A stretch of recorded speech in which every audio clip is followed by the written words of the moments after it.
مجھے عشق ہے تو خدا سے ہے، مجھے عشق ہے تو رسول سے، یہ کرم ہے سارا بطول کا میرے منہ سے آئے، مہک صدا جو میں نام لوں تیرا جھوم کے، میں تو پنجتن کا غلام۔ شیطان الرجیم، بسم اللہ الرحمن الرحیم۔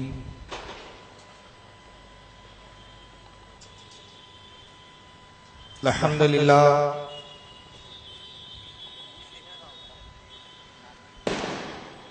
الحمدللہ رب العالمین والعاقبۃ للمتقین،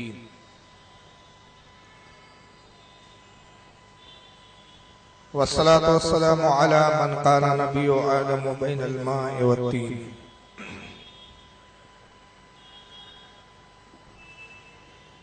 قال اللہ تبارک و تعالی فی القرآن المجید والفرقان الحمید، قل لا اسألکم علیہ اجرا الا المودۃ فی القربى۔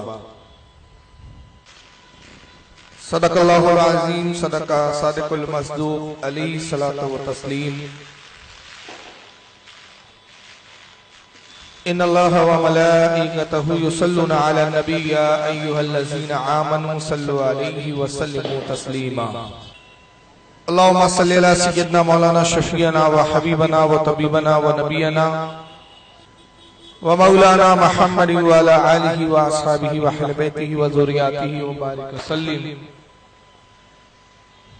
صلاۃ والسلام علیک یا رسول اللہ صلی اللہ تبارک و تعالی علیہ وسلم۔ واقعات کربلا اور اس تاریخ کے مٹانے کے لیے جو جماعتیں، جو فرقے جد و جہد کر رہے ہیں، اس کے تعلق سے چند باتیں کل میں نے آپ کے سامنے بیان کی۔ اس میں کوئی شک اور کوئی مبالغہ نہیں کہ روئے زمین پر نبی کریم صلی اللہ تعالی علیہ وسلم کے خاندان سے افضل نہ کوئی خاندان ہوا اور نہ قیامت تک ایسا خاندان پیدا ہو سکتا ہے۔ خاندان نبوت کا ہر فرد اپنے آپ میں مہتاب ہے، اپنے آپ میں ایک عظیم مقام و مرتبہ رکھتا ہے۔ ایک لفظ میں بات تمام کر دوں کہ ایک پلے میں اگر تمام انسانوں کے خاندانوں کو رکھ دیا جائے اور دوسرے پلے میں مصطفیٰ صلی اللہ تعالی علیہ وسلم کے خاندان کو رکھ دیا جائے تو نبی کا خاندان تمام خاندانوں پر بھاری اور وزنی ہے۔ اور صرف دنیا میں عظمت نہیں، فرمایا تمہارے رشتے منقطع ہو جائیں گے، تمہاری رشتہ داریاں دنیا تک، آخرت میں کوئی کسی کا چچا نہیں، کوئی کسی کا بھتیجا نہیں، کوئی کسی کا بھانجا نہیں، کوئی کسی کا ماموں نہیں، کوئی کسی کا باپ نہیں، کوئی کسی کی ماں نہیں، سب نفسا نفسی، سب کے رشتے منقطع۔ لیکن آقا کہتے ہیں میرا رشتہ منقطع نہیں ہوگا، میرا خاندان منقطع نہیں ہوگا۔ جو رشتہ داریاں دنیا میں قائم ہے آخرت تک قائم رہیں گی۔ جو دنیا میں چچا ہے آخرت میں بھی چچا ہے آقا کا، جو دنیا میں نبی کی بیٹی ہے آخرت میں بھی بیٹی ہے، جو دنیا میں نبی کا شہزادہ ہے آخرت میں بھی شہزادہ ہے۔ اور پھر یہی نہیں، جنت کا دروازہ یہ اہل بیت النبوت ہے جو دروازہ کھلوائیں گے۔ امام دہلوی کی مسند الفردوس اور اس کی جلد نمبر 2 ہے، صفحہ نمبر اس کا 226، حدیث نمبر 2543، اور اس حدیث کے راوی بڑے جلیل و قدر صحابی حضرت عبداللہ ابن مسعود رضی اللہ تعالی۔ عبداللہ ابن مسعود کی صرف میں ایک فضیلت بتانا چاہتا ہوں، فضیلت تو اتنی ہے کہ ان کی فضیلت پر ہی رات تمام ہو جائے۔ ایک فضیلت تو یہ ہے کہ رسول اللہ نے فقیہ فرمایا اپنی امت کا، اور ایک مقام میں فرمایا کہ اللہ اس چیز کو پسند کرتا ہے میری امت کے لیے جس چیز کو عبداللہ پسند کر لے۔ عبداللہ ابن مسعود جو پسند کر لے، اللہ تعالیٰ بھی امت کے لیے وہ چیز کو پسند فرما لیتا ہے. بے شک. سبحان اللہ سبحان اللہ. یہ عبداللہ ابن مسعود ہے. ایسا جلیل و قدر صحابی اہل بیت کا مقام بتا رہا ہے. اور کیا بتاتے؟ کہتے حب آل محمد یومن خیر من عبادتی اسنا کا لوگوں اہل بیت کی محبت، ایک گھڑی کی محبت، ایک دن کی یوما، ایک دن کی محبت 100 سال کی عبادت سے بہتر ہے. سبحان اللہ سبحان اللہ سبحان اللہ. کتنے خوش نصیب ہے آپ. یہاں تو ایک دن 100 سال کی عبادت سے بہتر، اور محرم الحرام میں آپ پورا مہینہ اہل بیت کی محبت میں گزار رہے ہیں. بے شک بے شک بے شک. ایک دن اہل بیت کی محبت میں گزار دو، ایک رات اہل بیت کی محبت میں گزارو، 100 سال کی عبادت سے بہتر. بے شک بے شک بے شک. سبحان. اور پھر آگے فرماتے وَمَن مَاتَ عَلَيْهِ دَخَلَ الْجَنَّةَ، اور کہا کہ جب وہ شخص موت سے ہمکنار ہوگا، انتقال کرے گا، اللہ تعالیٰ اہل بیت کی محبت کے سبب اس کو جنت میں داخل کرے گا. سبحان اللہ سبحان اللہ سبحان اللہ. محبت میں ایک دن گزار دینا، اور جو انتقال کرے وہ جنت میں داخل ہو جائے. میں بڑی ذمہ داری سے ایک چیلنج کے ساتھ بات کہنا چاہتا ہوں. اہل بیت میں امام حسین بھی ہے، اہل بیت میں امام حسن بھی ہے، اہل بیت میں علی مرتضیٰ بھی ہے، اہل بیت میں حضور کے چچا بھی ہے، اہل بیت میں حضور کے چچا کی اولادیں بھی ہے، اہل بیت میں حضور کی ازواج بھی ہے. جس کا بھی ذکر کرو 100 سال کی عبادت سے بہتر. تو نبی نے اہل بیت کی فضیلت بتائی. کوئی بتا دے، میں بڑی ذمہ داری سے کہہ رہا ہوں، تم جس یزید کی تعریف میں عمر گزار رہے ہو، یہ موٹی موٹی کتابیں لکھ رہے ہو، تو ایک ضعیف سے ضعیف، لنگڑی، لولی، اٹکتی ہوئی، ہچکتی ہوئی، لٹکتی ہوئی، ارے کوئی ایک ایسی روایت بتا دو کہ یزید کی محبت پر کتنا ثواب. جی جی. کس کے لیے وقت گزار رہے ہو؟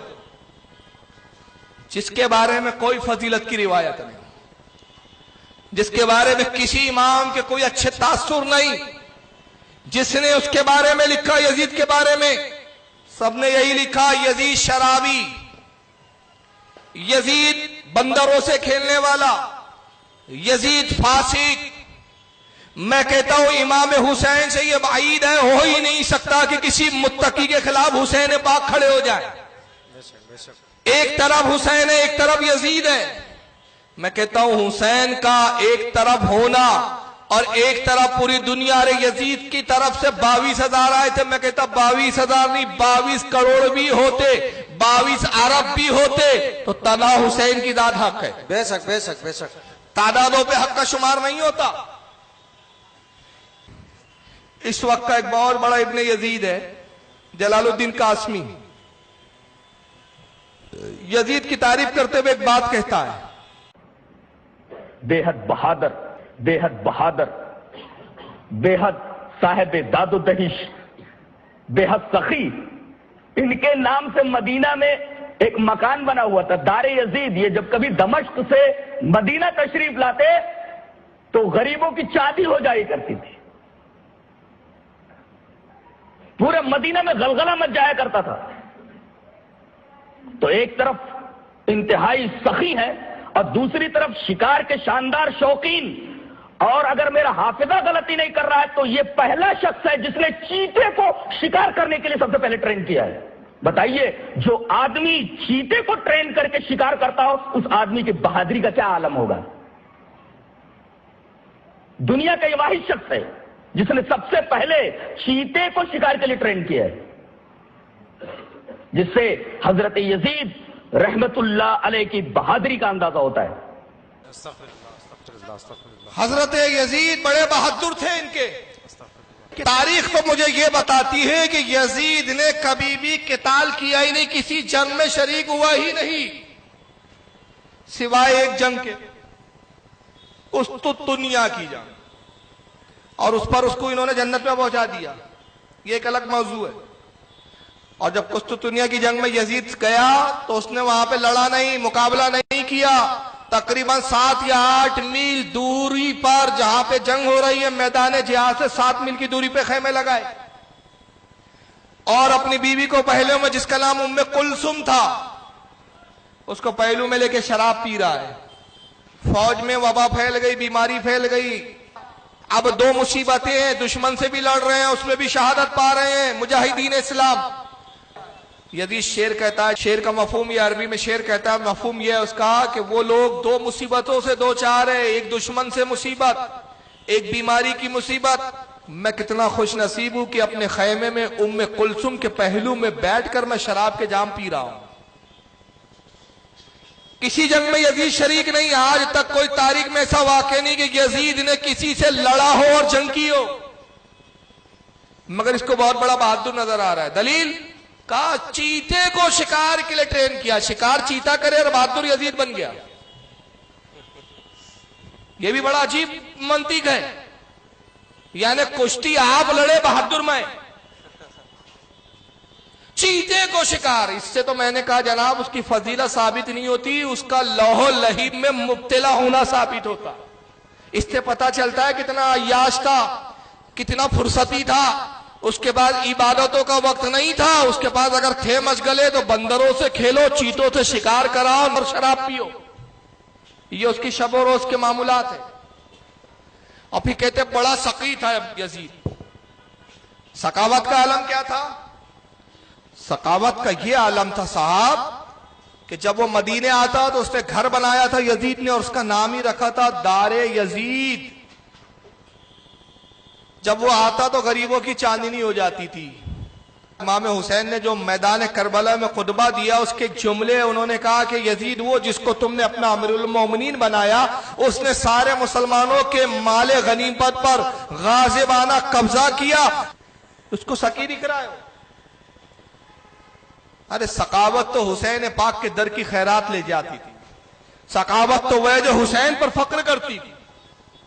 میں سخاوت کا ایک منظر بتاؤں، اس سے بڑی کوئی سخاوت ہو سکتی ہے؟ ایک سخاوت یہ ہے کہ ایک حاجت مند آئے اور ہم اس کی حاجت پوری کر دیں، یہ بھی سخاوت ہے۔ مگر ذرا تصور سخاوت امام حسین کی نظر سے دیکھیں۔ ایک صاحب آئے امام حسین کی بارگاہ میں، غریب مسکین ہے، آقا میں بڑا پریشان ہوں۔ کیا ہوا؟ سرکار میری بیٹی کا نکاح ہے، مجھے 10,000 روپے کی ضرورت ہے، اگر آپ دے دیں میری بچی کا نکاح ہو جائے۔ اپنے غلام کو آواز دی، غلام اس کو 30,000 دے دے۔ سبحان اللہ سبحان اللہ۔ تو وہ بھی اس زمانے کے مانگنے والے تھے، آج کے ہوتے تو بھائی 10 کی جگہ 30 مل رہے تو لے لو۔ انہوں نے کہا حضور مجھے 10 کی ضرورت ہے، آپ 30 کیوں دیتے؟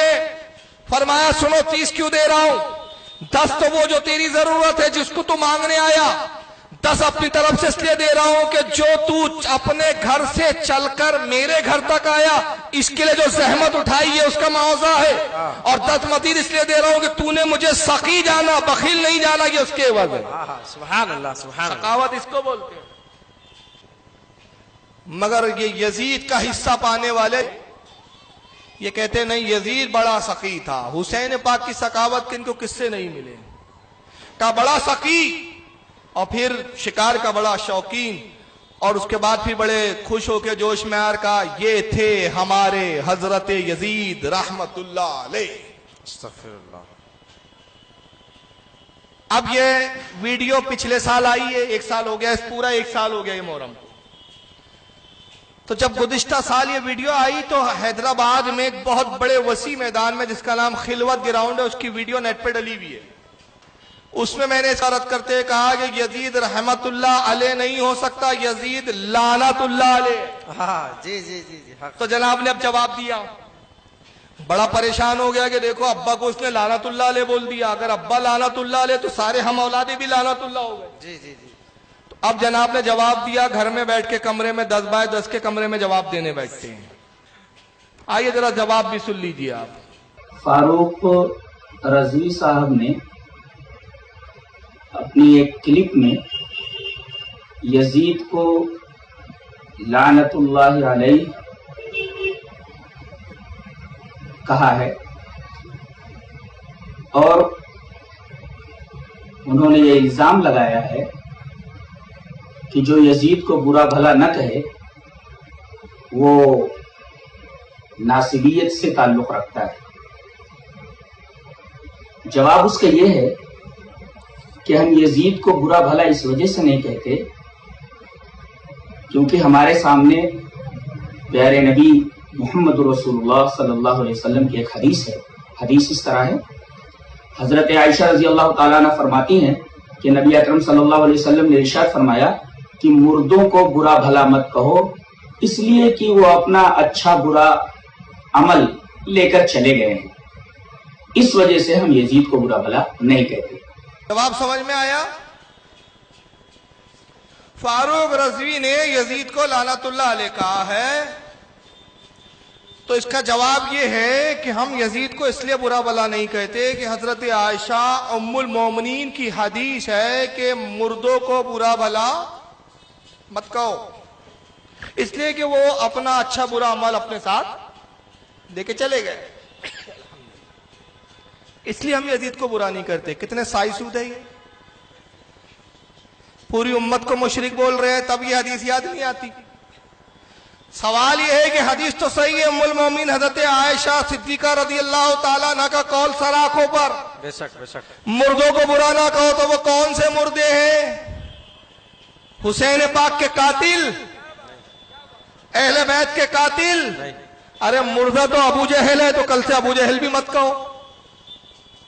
ابو جہل کا نام کیا تھا بھائی؟ قوم کہتی تھی اس کو ابو حکم، حکمتوں کا باپ، اور نبی نے کہا جاہل ہے، ابو جہل ہے، جاہلوں کا باپ. مرنے کے بعد نام تبدیل ہو گیا. ارے ہوا کیا؟ برا کہہ رہے اس کو آج بھی مرنے کے بعد. شداد، حامان، فرعون، نمرود، یہ مردے ہیں کہ زندے؟ تو پھر ان کو بھی برا نہیں کہنا چاہیے. تو یہ کون سا اصول ہے بھائی کہ مردوں کو برا نہ کہو؟ تو ہم نے کہا یہ مردوں کو برا کہنے سے جو روکا ہے، یہ وہ لوگ ہیں جو مرے تو ایمان پر، جن کے گناہ معمولی تھے، کچھ معمولی بشری تقاضوں سے کچھ ہو گیا، تو حضرت عائشہ نے کہا ان کو برا نہ کہو. کیوں؟ ان کے اعمال وہ ان کے ساتھ لے گئے. لیکن صاحب یزید اس میں نہیں ہے. اگر ہے تو پھر مجھے بتاؤ امام احمد ابن حنبل نے لعنت یزید پر کیوں بھیجی؟ سعد الدین تفتازانی یزید پر لعنت کرتے ہیں، حضرت امام عبد الرحمن ابن جوزی یزید پر لعنت کرتے ہیں، حضرت امام ابن حجر یزید پر لعنت کرتے ہیں، حضرت امام ابن حجر الحتمی المکی یزید پر لعنت کرتے ہیں. ایک طویل سلسلہ ائمہ کا، علماء کا، جنہوں نے یزید پر لعنتیں کی، لعنتیں کہتے ہیں، اور ہر کسی نے کہا کہ اس کے فاسق و فاجر اور خبیث ہونے میں کوئی شک و شبہ نہیں. اس پر تو اتفاق ہے. ہاں کفر میں کچھ لوگ سکوت کرتے ہیں، لیکن اس کے فاسق اور فاجر ہونے پر، بددین اور جہنمی ہونے پر کسی کا بھی انکار نہیں ہے. تو یہ منطق تو یہاں نہیں چلے گی. اچھا چلیے، اب یزید کو تو لعنت نہیں بھیج سکتے، یہ سبق ہم کو سنا رہے. حضرت عائشہ کی حدیث یاد آ گئی ان کو وہاں پر کہ جو مردے ہیں ان کو برا بھلا نہ کہو. مگر یہی وہ حدیث، یہی وہ قول اپنے ملاؤں کو نہیں سکھاتے. معراج ربانی اسی کی جماعت کا ٹھیکیدار ہے، وہ ذرا کیا کہتا ہے ذرا سن لیجئے. پھر بندہ گیسو دراز کی یہ حقیقت، پھر بندہ گیسو دراز کی یہ حقیقت، اور یہ شیعہ تھا پرلے درجے کا زندیق، شیعہ لونڈے باز، پرلے درجے کا زندیق، شیعہ لونڈے باز. یہ کس کے بارے میں کہہ رہا ہے؟ خواجہ بندہ نواز گیسو دراز، گلبرگہ میں جن کا مزار ہے، سلسلہ چشتیہ کے بزرگ ہیں. یہ خلیفہ حضرت خواجہ نصر الدین چراغ دہلوی کے، خواجہ نصر الدین چراغ دہلوی خلیفہ حضرت خواجہ نظام الدین اولیاء کے. ایسے جلیل و قدر ولی کو خبیث کیا کہہ رہا ہے؟ یہ بڑے بڑے بزرگ کو لونڈے باز بولے تو تب ان کی جماعت کے ٹھیکیداروں کو یاد نہیں آتا کہ حضرت عائشہ ام المومنین نے فرمایا کہ مردوں کو برا مت کہو. ابے مردے چھوڑ، تم تو ولیوں کو برا بول رہے ہو. ہے نا، خواجہ مطلب ہجڑا ہی تو ہوتا ہے نا، خواجہ مطلب ہجڑا ہی تو ہوتا ہے. آپ دیکھیں ڈکشنری کی کتاب فیروز اللغات میں خواجہ کے معنی ہجڑا بتایا ہوا ہے. فیروز اللغات میں خواجہ کے معنی ہجڑا بتایا ہوا ہے. اب وہ مختلف قوموں میں مختلف معنی ہیں بہرحال، لیکن ہمارے یہاں خواجہ ہجڑوں ہی کو کہا جاتا ہے، لیکن ہمارے یہاں خواجہ ہجڑوں ہی کو کہا جاتا ہے.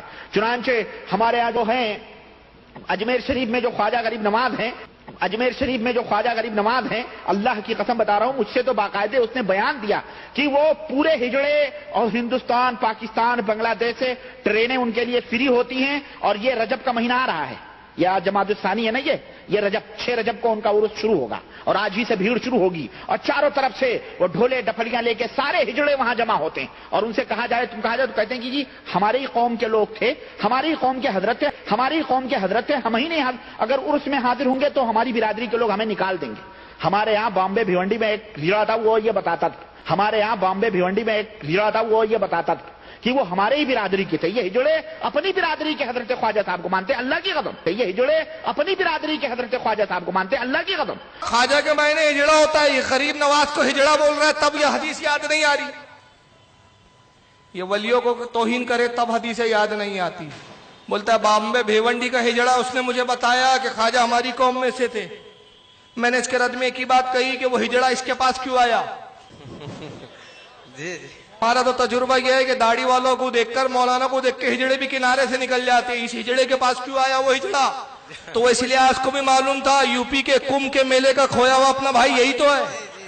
جی جی جی اس لیے آیا ڈھونڈتے ہوئے کہ وہ برادری سے نکل کے مولوی کب بن گیا. تو یہ غریب نواز کو ہجڑا بولے, بندہ نواز کو لونڈے باز بولے, تب ام المومن حضرت عائشہ کی حدیث یاد نہیں آتی. لیکن جیسی یزید کو آپ بولو لعنت اللہ علیہ, تو حضرت عائشہ فرماتی ہیں کہ مردوں کو برا مت بولو. اور آئیے جس کا نام ہے کفایت اللہ, یہ کتاب ہے جس کا نام ہے اہل السنہ, کل بھی اس کو میں دکھا چکا ہوں. یہ نومبر 2012 کا. اس میگزین کے اندر صفحہ نمبر 46 پر لکھتا ہے, ہیڈنگ پڑھنے میں آ رہی ہے آپ کے کچھ؟ ہاں مجھے نہیں معلوم کیسا دکھ رہا ہے وہاں. آ رہی ہے؟ یزید بن معاویہ اور ابو حنیفہ پر لعنت کا مسئلہ. اب یزید کو بچانے کے لیے امام ابو حنیفہ پہ کود گئے, کسی بھی طرح ابا بچ جائے بس. صفحہ نمبر 46 پر لکھا, کچھ لوگ یزید بن معاویہ کو مزے لے لے کر ملعون کہتے ہیں اور امام احمد وغیرہ کی طرف جھوٹ موٹ منسوب کرتے ہیں کہ انہوں نے یزید بن معاویہ پر لعنت کی ہے. یعنی امام احمد ابن حنبل نے یزید پر لعنت کی ہے. کیا بات ہے؟ وہ یہ بولتا جھوٹ ہے, اس کی کوئی حقیقت نہیں ہے. اب میں حوالے دوں گا کہ امام احمد ابن حنبل کے اس قول کو کتنوں نے لکھا ہے. کہتا ہے کہ یہ بیچارے بھول جاتے ہیں کہ ان کے پیشوا ابو حنیفہ کو بھی ملعون کہا گیا ہے, اور ابو حنیفہ کو ملعون کہنے والے کوئی معمولی لوگ نہیں بلکہ اجلہ محدثین ہیں. کہتا ہے ابو حنیفہ کو بھی ملعون کہا گیا ہے, ان پر بھی لعنتیں کی گئی امام ابو حنیفہ پر, اور ان پر لعنت کرنے والے چھوٹے موٹے لوگ نہیں ہیں, بڑے بڑے محدثین ہیں. اب وہ کون کون ہے اس میں کچھ چند اس نے حوالے دیے, ذرا سن لیجئے. امام منصور بن سلمہ الخزائی نے کہا, میں نے امام حماد بن سلمہ کو سنا وہ ابو حنیفہ پر لعنت کرتے تھے. ابو سلمہ نے کہا, اور امام شائبہ ابو حنیفہ پر لعنت کرتے تھے. امام سفیان بن عیینہ رحم اللہ ابو حنیفہ پر لعنت کرتے تھے. اب یہاں سنیے, نعیم کہتے ہیں امام فزاری نے بیان کیا کہ میں امام سفیان بن عیینہ رحم اللہ کے پاس تھا, اتنے میں ابو حنیفہ کے مرنے کی خبر آئی. یہ سن کر امام سفیان بن عیینہ رحم اللہ نے کہا ابو حنیفہ پر اللہ کی لعنت ہو. یہ رفتہ رفتہ اسلام کو منہدم کر رہا تھا, اور اسلام میں اس سے زیادہ برا شخص پیدا ہی نہیں ہوا. کہتا ہے یہ ایک روایت لکھی اس نے, اور روایت میں کیا بیان کر رہا ہے کہ نعیم کہتے ہیں امام فزاری ان کے پاس خبر آئی امام ابو حنیفہ کے انتقال کی, تو امام فزاری نے کہا کہ ابو سفیان بھی تھے, انہوں نے کہا ابو سفیان بن عیینہ نے کہ ابو حنیفہ پر اللہ کی لعنت ہو, اس نے اسلام کو ڈھا دیا, اسلام کو تباہ کیا, اور اسلام میں اس سے زیادہ برا شخص پیدا ہی نہیں ہوا. اب آگے نتیجہ بتا رہے ہیں. اس تحریر سے ہمارا مقصود یہ نہیں کہ ہم ابو حنیفہ پر لعنت کو درست سمجھتے ہیں, بلکہ فقط یہ دکھلانا مقصود ہے کہ یزید پر جن لوگوں نے لعنت کی ہے ان سے بڑے ائمہ و بزرگان دین ابو حنیفہ پر بھی لعنت کی ہے.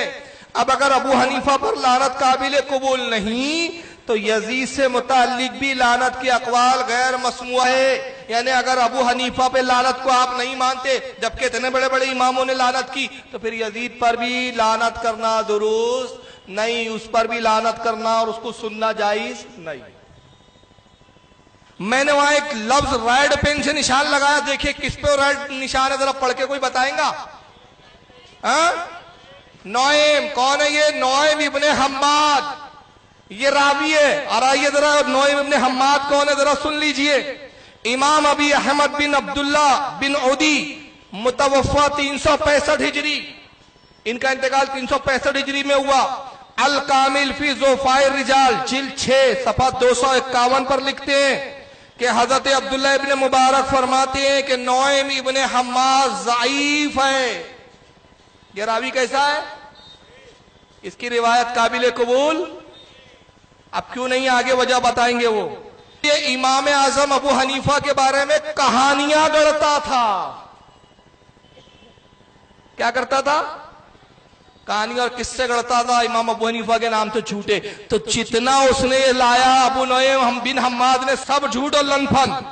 امام عبد الرحمن ابن جوزی, یہ بھی بہت بڑے اسماء و رجال جرح و تعدیل کے امام, متوفا 418 ہجری, 418 ہجری میں ان کا انتقال ہوا. انہوں نے کتاب لکھی ہے اسماء و رجال پر, نام کا کتاب کا نام ہے کتاب الضعفاء والمتروکین, جلد نمبر 3 صفحہ 164 پہ کہتے ہیں. امام نسائی اس کے بارے میں کہتے ہیں نعیم بن حماد کے, لیس بثقہ, یہ سچا راوی نہیں ہے, جھوٹا ہے. اور آپ فضیلت پر حدیث سنا تو کہتے ہیں ضعیف ہے, فلاں راوی ضعیف ہے. مگر ابو حنیفہ کی غیبت کرنا ہو یزید کو بچانے کے لیے تو ضعیف کیا, من گھڑا جھوٹا سب راوی چل رہا ہے.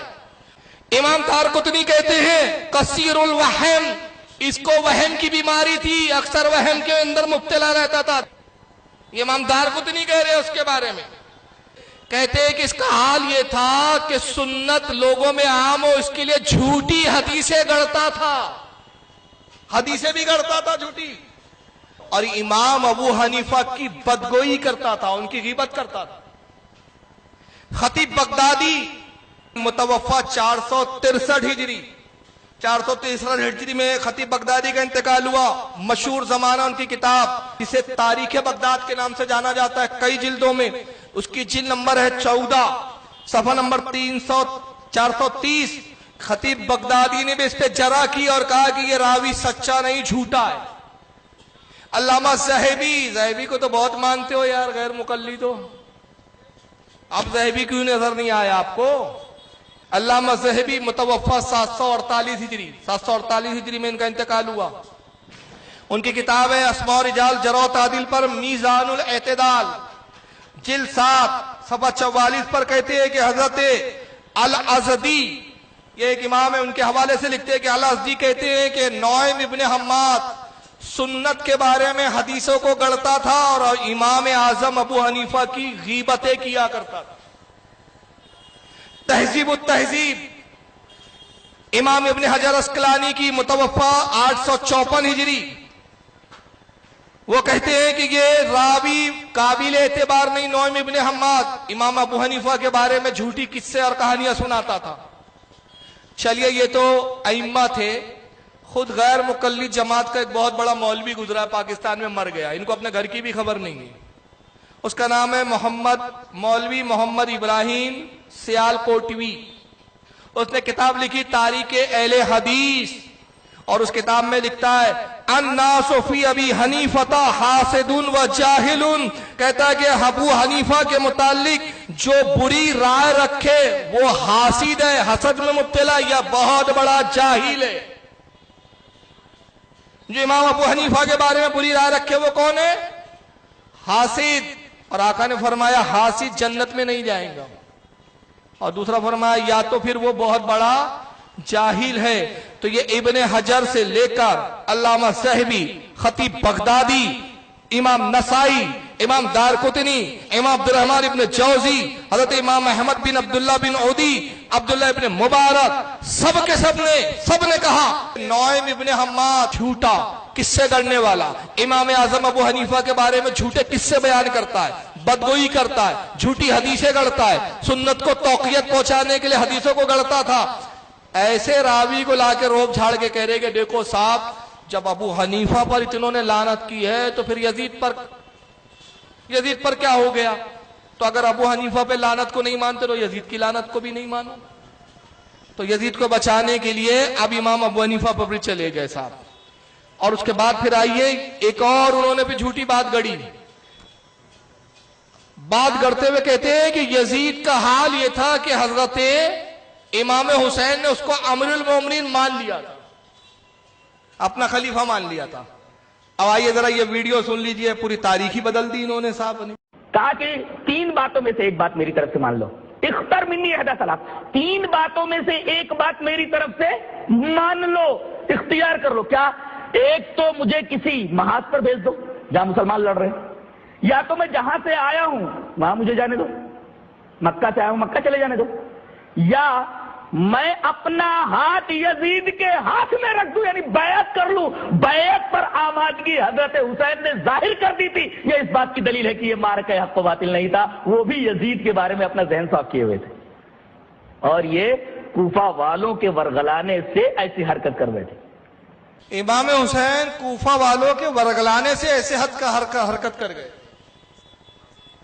انہوں نے کیا کہا؟ یزید کے پاس بھیجو تاکہ میں اپنا ہاتھ یزید کے ہاتھ میں دے دوں، جھگڑا ہی ختم. تو جب یہ امام حسین اگر اس کے ہاتھ میں ہاتھ دینے کے لیے تیار ہو گئے تھے تو پھر تو جھگڑا ہی ختم ہو گیا تھا نا. لیکن اس کے بعد اس نے کہا کہ نہیں، اصل میں معاملہ کیا ہوا کہ کوفہ والوں نے ورگلا کے امام حسین کو بلا لیا تھا اور پھر امام حسین کے خلاف سازشیں کی. تو یزید کو پتہ چلتا تو وہ اہل کوفہ کو سزا دیتا، تو اس لیے اہل کوفہ والوں نے ختم کر دیا. سب سے پہلی بات، امام حسین اگر بیعت کے لیے تیار ہوتے تو مکہ سے کوفہ آنے کی کیا ضرورت تھی؟ اس پر ابھی بھی ہم بعد میں گفتگو کریں گے. آئیے ذرا اس کو بھی سن لیجئے پہلے. دوسری بات یہ کہ حضرت حسین رضی اللہ تعالی عنہ نے خود یزید کو امیر المومنین کہا ہے. یہ دیکھیے، یہ کتاب ہے یزید ابن معاویہ پر الزامات کا تحقیقی جائزہ، اور اس کتاب کے مؤلف ہیں عزیزم کفایت اللہ سنابلی، جو فن رجال پر بڑی گہری نظر رکھتے ہیں. اور میرا خیال یہ ہے کہ یہ دنیا میں پہلی کتاب ہے جو اس موضوع کے اوپر اتنی محققانہ لکھی گئی ہے. اس کے اندر حوالہ دیا گیا ہے کہ صحابہ میں سے عبداللہ ابن عباس نے انہیں یعنی یزید کو نیک اور صالح ترین شخص کہا ہے. حوالہ ہے نمبر 2 پر انصاب الاشراف للبلازری، انصاب الاشراف للبلازری میں حضرت عبداللہ ابن عباس رضی اللہ تعالیٰ عنہ کا یہ قول موجود ہے، اور اس قول کی جو سند ہے وہ حسن لذاتی ہے، وَإِسْنَادُهُ حَسَنٌ لِذَاتِهِ. اسی طریقے سے حضرت حسین رضی اللہ تعالی عنہ نے جو یزید کو امیر المومنین کہا ہے، اس کا حوالہ ہے تاریخ الامم والرسل والملوک للطبری، اور اس روایت کی بھی سند صحیح ہے، وَإِسْنَادُهُ صَحِيحٌ. سامعین یہ فیصلہ کر لیں کہ عبداللہ ابن عباس رضی اللہ تعالی عنہما یزید کو صالح ترین شخص کہہ رہے ہیں، اسی طریقے سے حضرت حسین رضی اللہ تعالی عنہ یزید کو امیر المومنین کہہ رہے ہیں، اور ان دونوں روایتوں کی سندیں صحیح ہیں.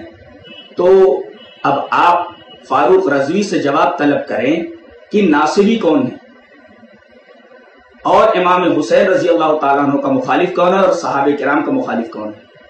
یہ مجھ سے جواب طلب کر رہے، جواب سن لو. کون سی کتاب کا حوالہ دیا انہوں نے؟ کفایت اللہ کب کا ہے؟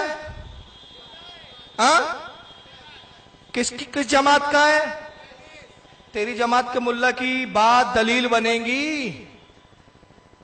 یہ تو ایسا ہوا کہ بھائی دیکھو مسلمان کے پاس ایک غیر مسلم آیا، عیسائی آیا اور کہا دیکھو صاحب عیسیٰ مسیح کو سولی پر لٹکا دیا گیا. ہم نے کہا بھائی ہم تو نہیں مانتے. کہا دیکھو حوالہ ہے انجیل. آپ مانیں گے؟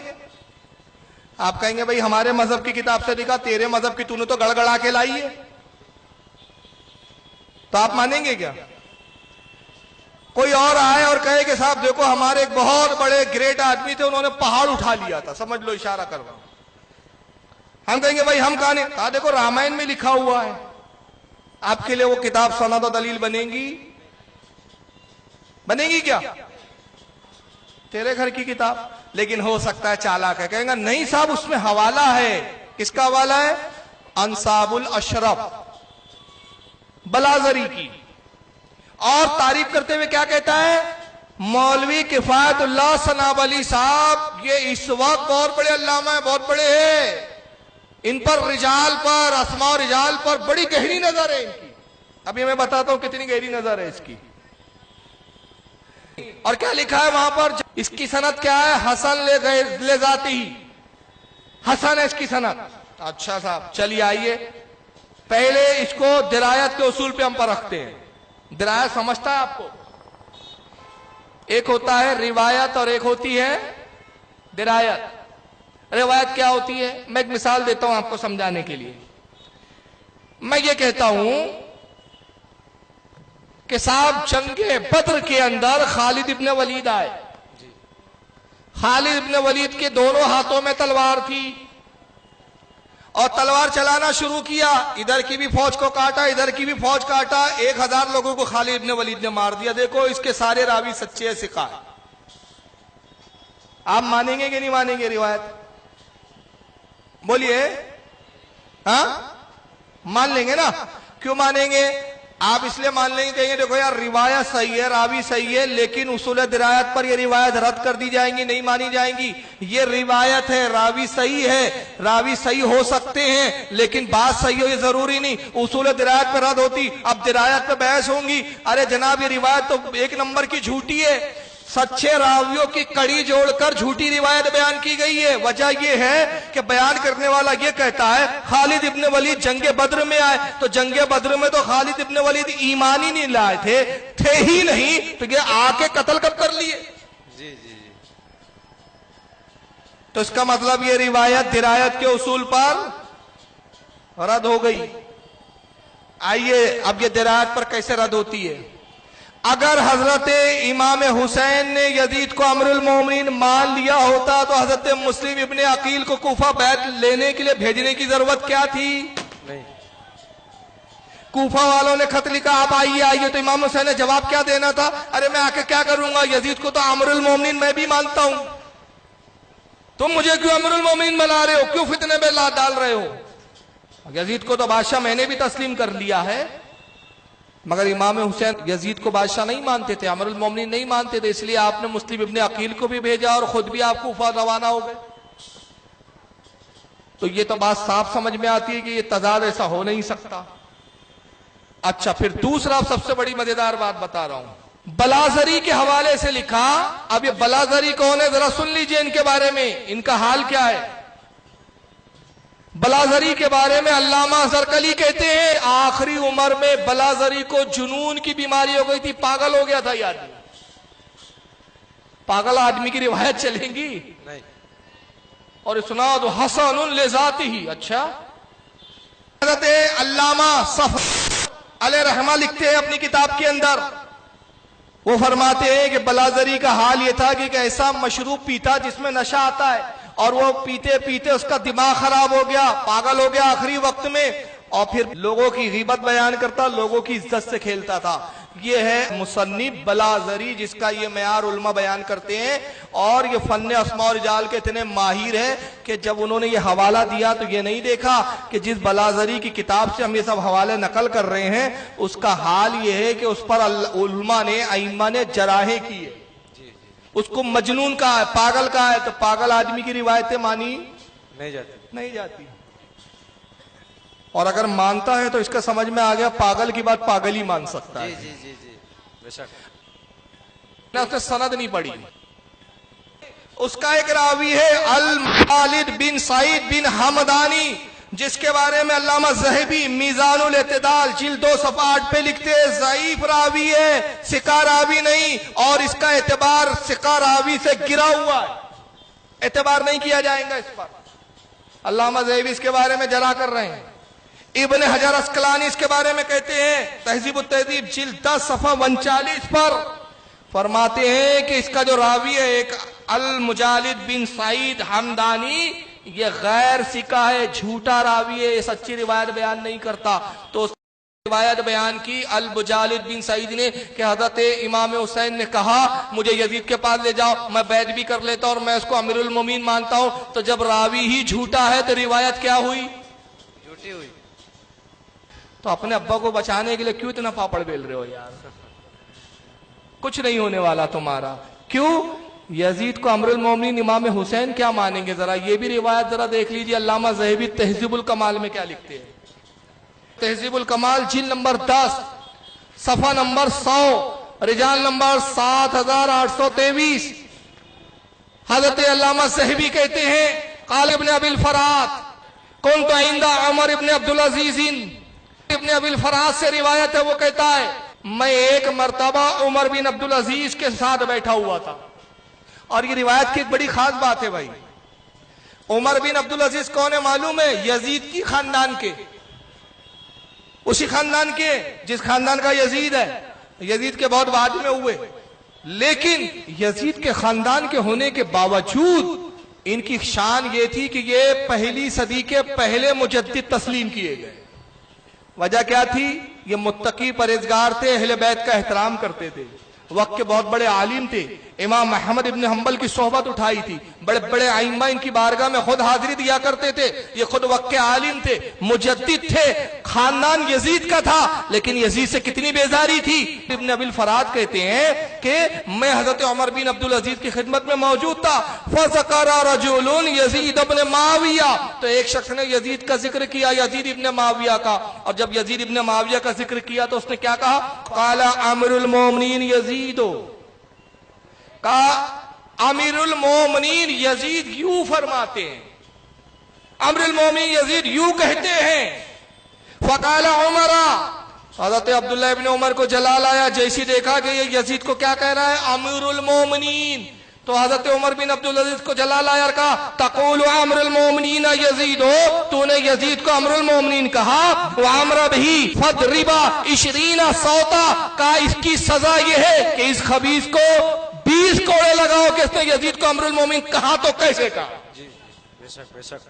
کتنے کوڑے لگوا رہے ہیں امیر المومنین کہنے پر؟ 20. اور اگر اس نازبی کو اگر عمر بن عبدالعزیز آج دیکھ لے تو لوگ کیا کرتے ہیں؟ یہ روایت جھوٹی نہیں ہے. آگے کیا لکھتے دیکھیے آپ کے سامنے لکھا ہوا ہے. علامہ ذہبی آگے کہتے کہ یحییٰ بن عبد الملک بن ابی غنیہ نے روایت کیا، جو کہ پختہ اور ثقہ راوی ہے. ثقہ راوی ہے، اس کے جھوٹے راوی. یہ سچی روایت بتا رہی ہے کہ عمر بن عبدالعزیز اس خاندان کے ہونے کے باوجود یزید کو امیر المومنین کہنے والوں کو 20 کوڑے لگا رہے ہیں. تو امام حسین اس خبیث کو امیر المومنین کیسے کہہ سکتے ہیں؟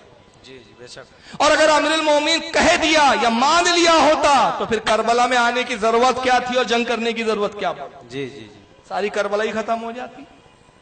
اور پھر اس روایت کو علامہ ذہبی کے علاوہ اور بھی لوگوں نے لکھا، جیسے امام ابن حجر اسقلانی رحمت اللہ علیہ نے تہذیب التہذیب جلد نمبر 4 صفحہ 429 پہ لکھا.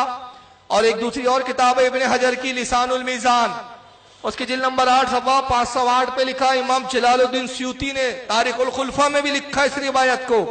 امام ابن حجر المکی الحیثمی الشافعی نے الصواعق المحرقہ کے اندر بھی اس روایت کو بیان کیا. تو اس سے پتا چلا کہ کفایت اللہ صاحب کی فن اسماء و رجال پر کتنی گہری نظر ہے. اور اس میں دعویٰ کیا کیا؟ یہ دنیا کی پہلی کتاب ہے جو اتنی محققانہ لکھی گئی. تو بات سمجھ میں آ گئی. تمہارے جملے سے ہی پتا چلا کہ جب یزید کے دفاع میں پہلی کتاب ہے تو آج سے 14 سال تک سب یزید کو لعنت بھیج رہے تھے. اب تم نے پہلی کتاب لکھی جس میں یزید کو رحمت اللہ علیہ کہہ رہے ہو. جی جی جی. چلیے اب آئیے اس کے بعد اور ان کے دفاع کی حالت دیکھیے. حضرت امام حسین کے ایک بھائی تھے جن کا نام تھا محمد ابن حنفیہ. یہ کون تھے؟ حضرت علی کے صاحبزادے، حضرت علی کی دوسری بیوی سے پیدا ہوئے. یزید کو بچانے کے لیے روایت لائے، ذرا سنیے. جہاں تک حقیقت کا تعلق ہے، حقیقت کا تعلق البدایہ والنہایہ کے اندر آ کر کے ہم دیکھ لیں. علی رضی اللہ تعالیٰ عنہ کے بیٹے محمد ابن حنفیہ، ان کے پاس جب کچھ سبائیوں کی طرف سے اڑتی اڑتی خبر آئی کہ یزید کے اندر یہ عیوب ہیں، یزید کے اندر یہ نقائص ہیں.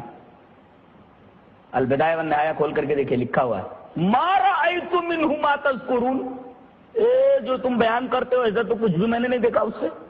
ما رأیت منہ ما تذکرون، جو تم بیان کر رہے ہو ایسا کچھ تو اس کی طرف سے میں نے نہیں دیکھا. وقد حضرت ہوں، میں تو اس کے پاس رہا بھی ہوں. واقمت عندہ، اس کے پاس میں نے قیام کیا ہے، بہت دنوں تک رہا ہوں. میں نے تو اس کے برعکس دیکھا ہے. کیا دیکھا؟ رأیتہ مواظبا علی الصلاۃ متحریا للخیر یسأل عن الفقہ ملازما للسنہ. البدایہ والنہایہ کی عبارت. جو تم بیان کر رہے ہو ایسا کچھ بھی نہیں دیکھا میں نے اس کی طرف. میں تو اس کے پاس حاضر ہوا ہوں، ان کے پاس قیام کیا ہے میں نے تو اس کو نماز کا پابند دیکھا اور خیر کا متلاشی دیکھا، خیر کا تلاش کرنے والا دیکھا. یسأل عن الفقہ، مسائل شریعت میں دلچسپی رکھنے والا دیکھا. اس لیے کہ دلچسپی کون لیتا ہے؟ جو سوال کرتا ہے. یسألو کا ترجمہ میں نے دلچسپی سے کیا. اس کا مطلب یہ ہوتا ہے محقق جو ہوتا ہے وہی ہوتا ہے جس کے اندر دلچسپی پیدا ہو. مقلد کے اندر دلچسپی نہیں ہوتی. آن دے رتب یابس مان لے، آن دے مان لے. یسأل عن الفقہ، مسائل شریعت کے بارے میں دلچسپی رکھنے والا. دلچسپی رکھے گا تو سوال کرے گا، دلچسپی ہوگی تو سوال کرے گا. سوال کرتا ہے مسائل شریعت کے بارے میں. اور ملازما للسنہ، سنتوں کو تلاش کر کے اس کے اوپر لزوم برتنے والا. سنت مل گئی اس کو پکڑ لیا، مضبوطی سے پکڑنے والا. یہ محمد ابن حنفیہ جو حضرت علی رضی اللہ تعالیٰ عنہ کے بیٹے ہیں، ان کی یہ شہادت ہے، ان کی یہ صفائی. چلو بچ گئے عزیز صاحب. آپ کو آواز سمجھ میں آ رہی ہے کہ نہیں؟ جس ماحول میں تقریر کر رہا ہوں میں ہی جانتا ہوں ایسے ماحول میں تقریر کی عادت نہیں ہے. ادھر سے آواز، ادھر سے آواز، ادھر سے آواز، شور شور شور شور. اور جس طرح کی ہم ابھی گفتگو کر رہے ہیں نا، یہ اس طرح کی گفتگو کے لیے یہ ماحول سازگار نہیں ہے بھائی. اس کے لیے ایک پرسکون ہال چاہیے یا پرسکون ماحول چاہیے جہاں آدمی بہت ٹھہر ٹھہر کے اطمینان سے سمجھا کے بات سمجھائے. لیکن بس یہ ایسے ہجوم میں تقریر کرنا بھی میں سمجھتا ہوں ایک طرح کا جہادی ہے بھی. جی یہ شور سے جہاد کرنا پڑ رہا ہے مجھے. جی جی تو میرے تو سمجھ میں نہیں آ رہا کہ آپ میری آواز کیسے سن رہے ہیں، کیا تاثرات ہے اور میں کیسے بول رہا ہوں مجھے ہی پتا ہے. چلیے بہرحال جیسا بھی اب ماحول چل رہا ہے پروگرام چلنے دیجیے. اب بہرحال محمد ابن حنفیہ کی انہوں نے روایت سنائی. کس کتاب سے سنائی بھول گئے یا کسی کو یاد ہے بتا دیں؟ نہیں آپ مت بولو.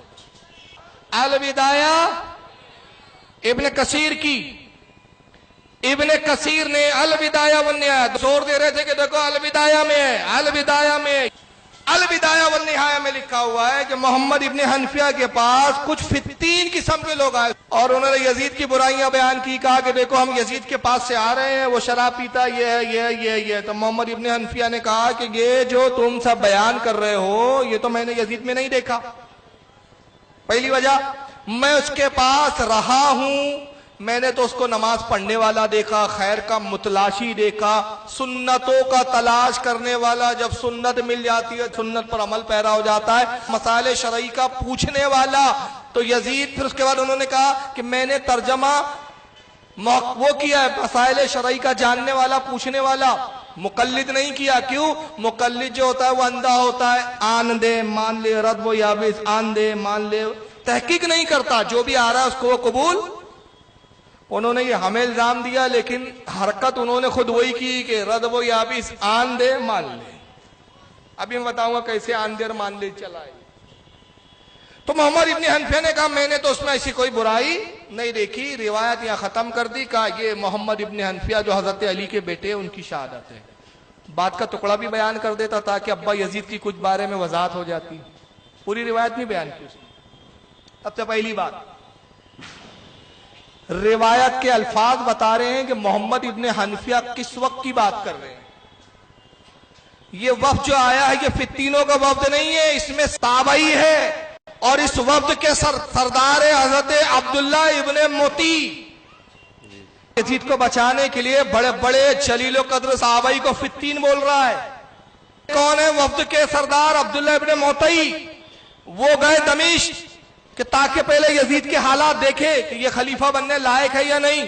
اور جب واپس آئے تو محمد ابن حنفیہ کے پاس آئے اور کہا کہ حضرت ہم تو یزید کے پاس سے آ رہے, ہم نے دیکھا وہ تو شراب پیتا ہے, ہم نے دیکھا کہ وہ راتوں میں رقاصاؤں کے رقص دیکھتا ہے, گانے سنتا ہے, تنبورے بجاتا ہے, بندروں سے کھیلتا ہے. تو محمد ابن حنفیہ نے کہا یہ چیز تو میں نے اس میں نہیں پائی. تو یہ جملہ بتا رہا ہے کہ یہ پہلے کی بات کر رہے ہیں اور یہ حال کی بات کر رہے ہیں. جی جی جی اتنا بھی اس کو فلسفہ سمجھ میں نہیں آ رہا. جی محمد ابن حنفیہ کب کی بات کر رہے ہیں؟ پہلے کی. میں نے اس کو ایسا نہیں دیکھا, میں اس کے پاس رہا ہوں. مطلب پہلے رہے تو کب رہے؟ تو یہ امیر معاویہ کے زمانے کی بات ہے. اور اس پر تو سبھی جانتے ہیں, سبھی کا اتفاق ہے کہ امیر معاویہ کے زمانے میں یزید اپنے فسق و فجور کو اعلانیہ نہیں کرتا تھا, چھپ کے کرتا تھا. جی اور اگر بالفرض یا مان بھی لے کہ اگر وہ فسق و فجور میں اس وقت مبتلا مطلب کھلا طور پر تھا, چھپ کر نہیں کرتا تھا یا تھا ہی نہیں, تو اس سے بھی یزید کا فسق نہیں دور ہوتا. کیونکہ جو فاسق ہوتا ہے وہ ہر لمحے ہر وقت فاسق نہیں ہوتا ہے. کیا فاسق لوگ نماز نہیں پڑھتے؟ نہیں پڑھتے کیا بھائی؟ پڑھتے. کتنے شرابی ہیں جو جمعے میں چلے آتے ہیں؟ جی کتنے جواری ہیں جو کم از کم عید تو پڑھ لیتے ہیں؟ جی جی جی تو یہ کون سا فلسفہ ہے کہ جو فاسق ہوتا ہے وہ نماز ہی نہیں پڑھتا؟ ایسا تو نہیں ہے. کیا شرابی جواری فاسق ہونے کے باوجود مسئلہ نہیں پوچھتے علماء سے؟ پوچھتے. یہ کون سی منطق لایا انہوں نے؟ تو امام محمد ابن حنفیہ رضی اللہ تعالیٰ عنہ پہلے کی بات بتا رہے ہیں. تو عبداللہ ابن متی کہتے ہیں کہ حضور یہ بات کی روایت ہے جو ہضم کر لیا. بات کا جملہ یہ روایت میں ابن کثیر لکھتے ہیں کہ محمد ابن حنفیہ سے عبداللہ ابن متی نے کہا حضور ہم تو اپنی آنکھوں سے چشمدید دیکھ کر آ رہے ہیں, آپ جو بیان کر رہے ہیں یقیناً یزید نے آپ کو دھوکہ دیا ہے اور آپ کے سامنے متقی پرہیزگار بننے کا اس نے ڈھونگ رچا ہے. جی جی تاکہ آپ کی نگاہوں میں اس کی عزت بڑھ جائے.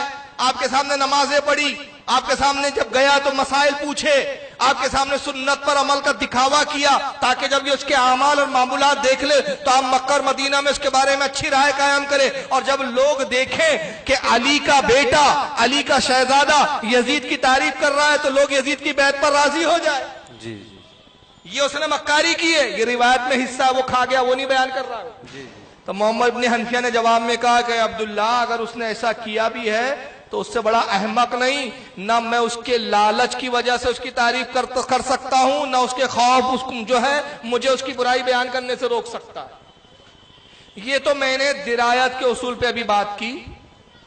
آئیے ذرا اس کی سند کیا ہے. ابن کثیر نے جس سند کے ساتھ یہ روایت لکھی, ابن کثیر سند یہ بیان کرتے ہیں رواہ ابو الحسن علی بن محمد بن عبداللہ بن ابی سیف المدائنی ان سقر بن جویریہ ان نافع. یہ سند ہے. ابن کثیر کہتے ہیں میں نے یہ روایت جو لی, میں نے روایت سنی, میں جس سے روایت لے رہا ہوں وہ کون ہے؟ ابو الحسن المدائنی. ابن کثیر نے ابو الحسن مدائنی سے روایت کیا. پھر کہتے ہیں ابو الحسن المدائنی سقر بن جویریہ سے روایت کرتے ہیں اور وہ حضرت نافع سے روایت کرتے ہیں. لیکن ابن کثیر اور المدائنی کی کوئی ملاقات ثابت نہیں. وجہ کیا ہے؟ آئیے اس کی وجہ سن لیجئے. یہ روایت منقطع ہے اور اہل حدیث جماعت والوں کا خود یہ فلسفہ ہے, یہ اصول ہے کہ جو روایت منقطع ہو جائے وہ اعتبار کے لائق نہیں ہوتی. اب منقطع کیا, میں آپ کو بہت آسان مثال سے سمجھاؤں گا انشاءاللہ. ابن کثیر کی پیدائش ہے 700 ہجری. ابن کثیر کب پیدا ہوئے؟ 700 اور ان کی وفات ہوئی 774 ہجری میں. اور امام مدائنی ان کی پیدائش ہے 132 ہجری, وفات ہے 224 ہجری. امام مدائنی کا انتقال کب ہو رہا ہے؟ 224 ہجری میں. ابن کثیر پیدا کب ہو رہے ہیں؟ 700 ہجری میں. دونوں کے درمیان کا فرق 476 سال. تو ابن کثیر نے کیا خواب میں روایت کیا؟ بات سمجھ میں آ رہی ہے؟ امام مدائنی کے انتقال کے کتنے سال بعد ابن کثیر پیدا ہو رہے ہیں؟ 476 سال کے بعد. تو حضرت مدائنی اور ابن کثیر کے بیچ میں کتنے راوی ہے؟ سب گول, سب غائب. یہ روایت ہے منقطع. یہ منقطع روایت کیا ہوتی ہے میں ایک آسانی سے آپ کو سمجھاؤں گا. یہ اصطلاح تھوڑی حدیث کی ہے لیکن میری کوشش ہوتی ہے کہ عوام کو یہ بڑی بڑی باتیں بہت آسانی سے سمجھ میں آ جائے. میں ایک مثال دے رہا ہوں. میں کہتا ہوں کہ حضرات میں نے گاندھی جی سے سنا. آپ میں سے کتنے لوگ اس بات کو ماننے کے لیے تیار ہے ذرا بتائیے. میں نے گاندھی جی سے سنا کہ جنگ آزادی میں 7,000 علماء لال قلعے پہ چڑھا دیے گئے تھے. آپ میں سے کون مانے گا بھائی؟ بولیے بولیے. نہیں مانیں گے. کیوں؟ گاندھی جی کی موت ہے میری پیدائش میں درمیان میں کئی سال کا فاصلہ ہے. جی جی میری ملاقات گاندھی جی سے ثابت نہیں. اب میں روایت یوں بیان کرتا ہوں. میں نے سنا راہل گاندھی سے. راہل گاندھی کہتے ہیں کہ میں نے سنا اپنی ماں سونیا گاندھی سے. سونیا گاندھی کہتی ہے میں نے سنا اپنے شوہر اپنے پتی راجیو گاندھی سے. راجیو گاندھی کہتے ہیں میں نے سنا اپنی ماں اندرا گاندھی سے. اندرا گاندھی کہتی ہے میں نے سنا اپنے باپ پنڈت جواہر لال نہرو سے.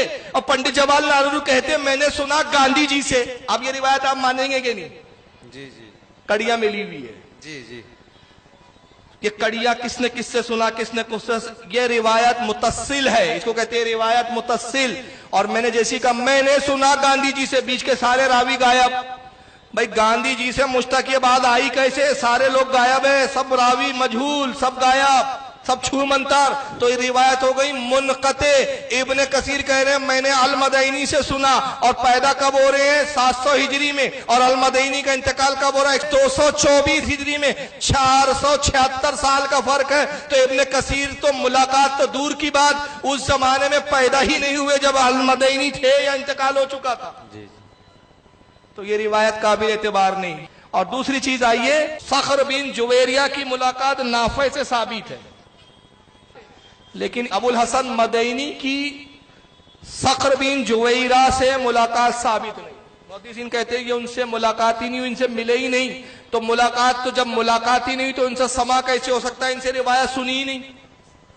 ابن کثیر اور المدینی کی کوئی ملاقات ثابت نہیں. اور تیسری بات خود حضرت ابو الحسن مدینی کا موقف جو ہے وہ یزید کے بارے میں کیا ہے معلوم ہے؟ بڑا سا خطرناک ہے. وہ محمد ابن حنفیہ کی روایت تو اول بیان ہی نہیں کر سکتے. وجہ یہ ہے کہ ان کا صحیح سند سے موقف ثابت ہے. وہ کہتے ہیں یزید ہی نہیں بلکہ جو یزید کے حامی ہے وہ بھی جہنمی ہے. ہاں ایسا بات. تو المدینی کا جب موقف ہی یہی ہے کہ کہتے ہیں یزید تو چھوڑو جو اس کی حمایت کرے وہ بھی جہنمی. تو وہ محمد ابن حنفیہ کی روایت بیان کر کے یزید کو کیوں بچانے لگے؟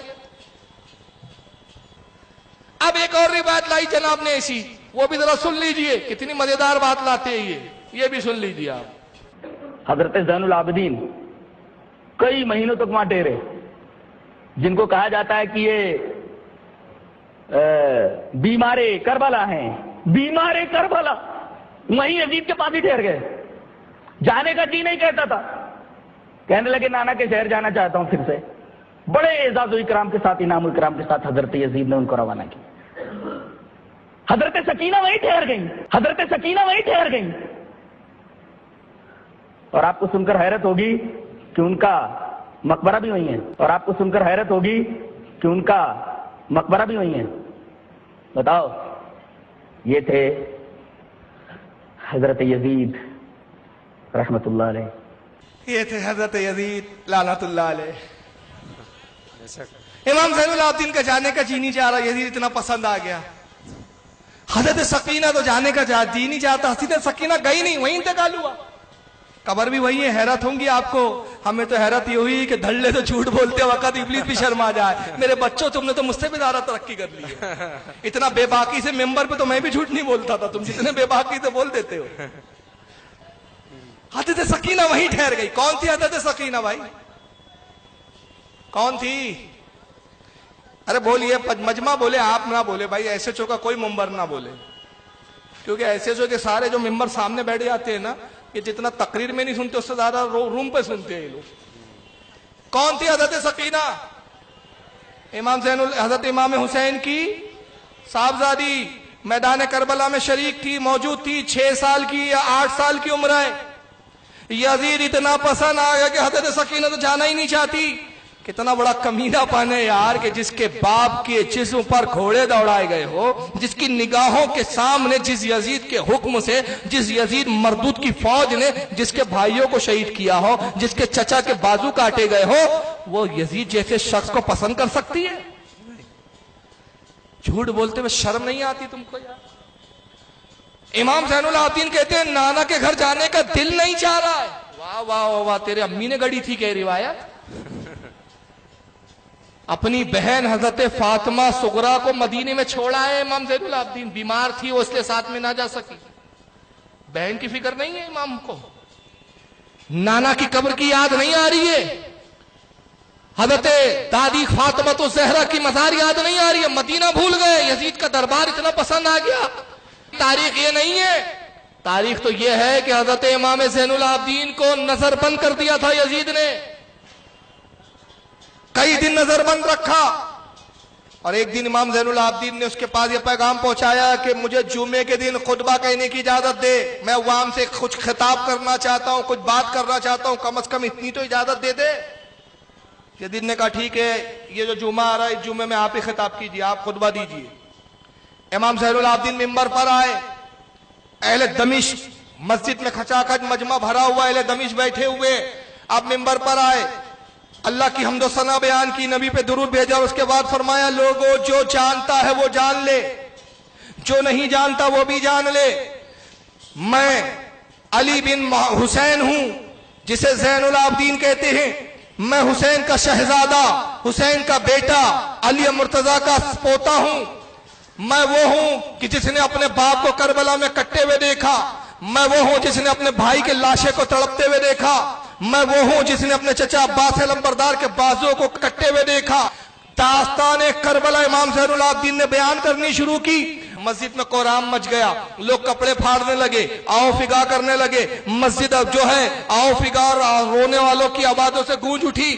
یزید گھبرا گیا، اس نے دیکھا اگر یہی حال رہا، زین العابدین کا خطبہ ایسی جاری رہا، زین العابدین کی تقریر جاری رہی، لوگوں کے دل پہ اثر ہو رہا ہے، کہیں ایسا نہ ہو کہ یہ مجمع مجھ پہ ٹوٹ پڑے، میری ہڈی پسلی ایک ہو جائے، یہی مجھے قتل نہ کر دیا جائے۔ اس نے فوراً مؤذن کو اشارہ کیا، اذان پکار، مؤذن نے خطبے کی اذان پکارنی شروع کی، اور جیسی اس نے اذان پکاری تو امام زین العابدین نے کہا اے مؤذن رسول، اللہ کا واسطہ رک جا تاکہ میں اپنا کلام پورا کر لوں، اپنی بات پورا کر لوں۔ لیکن مؤذن نہیں رکا، اس نے پھر کہا، یہاں تک کہ جب وہ اس لفظ پر پہنچا اشہد ان محمد رسول اللہ، تو امام زین العابدین نے پھر پکار کے کہا جس محمد کا تو کلمہ پڑھتا ہے اس محمد کا واسطہ دیتا ہوں، میں اسی محمد کا شہزادہ ہوں، اسی محمد کا گھر والا ہوں، ٹھہر جا تاکہ میں اپنی بات پوری کر لوں۔ مگر تب بھی نہیں رکا، یہ حال ہوا کہ مجبوراً امام زین العابدین کو ممبر سے اترنا پڑا۔ یزید بڑے مشکل سے وہاں سے لوگوں کو چیرتے ہوئے نکلا، اور جب دربار میں پہنچا تو اس کے وزیروں نے مشورہ دیا اگر یہی حال رہا، دمشق کی خبریں یہ آ رہی ہے، قرآن مچ گیا زین العابدین کے خطبے کا، جہاں جاؤ زین العابدین کے خطبے کی جو ہے گفتگو ہو رہی ہے، لوگ اس کے خطبے کو دہرا رہی ہے۔ ابھی زین العابدین نے مختصر سا خطبہ دیا تو یہ حال ہے، اگر زین العابدین پورا خطبہ دیتا تو کیا ہو جاتا، آج ہی تیرا تختہ پلٹ جاتا۔ اگر اپنی حکومت بچانا چاہتا ہے، اپنا تختہ بچانا چاہتا ہے، زین العابدین کو مدینے بھیج دے۔ اس نے امام زین العابدین کو بلایا اور کہا زین العابدین میں چاہتا ہوں کہ تم مدینہ جاؤ، یہ بشیر نعمان ابن بشیر ہے صحابی رسول، میں ان کے ماتحت تمہیں روانہ کرتا ہوں، یہ تمہارے قافلے کو بخیر و عافیت مدینے تک پہنچا دیں گے، یہ ان کی ذمہ داری ہے۔ اے زین العابدین یہ دولت لو، یہ انعام و اکرام، یہ ہیرے جوہرات کے انبار، یقیناً تمہارے باپ کے ساتھ ظلم ہوا ہے، اس کا کفارہ تو ادا نہیں ہو سکتا، اس کا ازالہ نہیں ہو سکتا، مگر یہ مال اگر تم قبول کر لو تو میرے دل کو کچھ سکون ملے۔ امام زین العابدین کی آنکھوں میں آنسو آئے، فرمایا تو کیا ہمیں دولت دکھاتا ہے، باخدا اگر یہ دولت ہمیں پیاری ہوتی تو ہم مدینے میں ہی مقیم رہتے، اگر یہ دولت ہی ہمیں لینی ہوتی تو میرا باپ کربلا میں آ کے شہید نہ ہوتا، تجھ جیسے فاسق سے ہاتھ ملاتا اور دولت لے لیتا۔ ہمیں اس دولت کی ضرورت نہیں، ہم نے تو آخرت کی دولت کو اختیار کر لیا ہے۔ اگر تو کچھ دینا چاہتا ہے، اگر تو اپنے آپ کو بخیل نہیں بلکہ سخی سمجھتا ہے، تو صرف دو چیزوں کا میں مطالبہ کرتا ہوں، وہ دو چیزیں ہمیں دے دے۔ کہا پوچھو کیا چاہتے ہو؟ کہا ایک میری دادی حضرت فاطمہ کی چادر تیرے سپاہیوں نے لوٹ لی ہے، وہ چادر ہمیں عطا کر دے، وہ جنتی چادر ہمیں دے دے، اور دوسرا یہ کہ میرے باپ کا سر جو تیرے خزانے میں جمع ہے وہ میرے حوالے کر دے۔ یزید نے کہا ٹھیک ہے جاؤ،